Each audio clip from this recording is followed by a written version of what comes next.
So what we're going to talk about in this video is possibly the most important part of the captain process. Is your team ready to be led? We don't talk much about the other players when we talk about leadership. We always talk about the leaders and the leaders stepping up, and in this instance, the captain stepping up. But it is so important that we are intentionally building an environment where our players want to and are willing to be led. The reality is, it doesn't matter how good our captains are if the players that they're trying to lead are always resisting, pushing back, getting defensive, not willing to listen. In fact, if we don't prepare the team, we will probably burn out the leaders. I've seen it time and time again. When our teams don't experience the growth from our leadership, oftentimes it's not that we lack the leaders or the individuals who want to be the leader. The reality is we lack healthy followers, high-performing followers that are just difficult and challenging to lead. In Lead 'em Up, we've got an entire series called followership. My guess is that's a term that many of you aren't familiar with. We often talk about leadership. We all know what that means. But followership? Followership means this: one's performance level as a follower. You see, followers often have a negative stigma. We say, don't be a follower, be a leader. Or, oh, they're just a follower. It's always viewed negatively. But the reality is, we have to perform at a high level as a follower in order for our leadership to work. You see, we teach a concept in Lead 'em Up called rotational leadership. And it works like this. It says, regardless of position, every single one of us plays the role of both a leader and a follower. The definition plays out as such. It is the ongoing, constantly changing relationship between leader and follower that changes day by day, hour by hour, minute by minute. Let me say it again.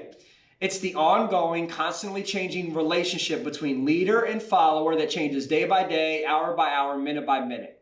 That is rotational leadership. And it plays out in real life like this. Let's say I'm a captain. I've got the title of the captain. Well, there may be moments where I'm leading a group of my teammates during an exercise, but the moment I stop talking and one of my teammates begins to speak up, I have now gone from the leader to now the follower. Think about from a coaching standpoint. There are moments as the head coach, you may be leading your coaches. But the moment you sit back and you ask for feedback, now you're following. So 1 minute you were leading, next minute you're following.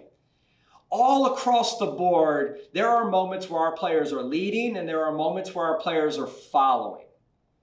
As a result, we need to perform at high levels in both.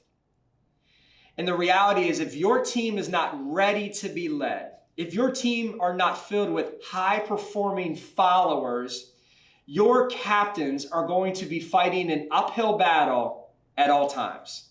Every time they go to lead, it's a challenge. I want to encourage you coaches, as much as you're pouring into the captains to develop them, we've got to be building a great group of followers, a healthy followership culture.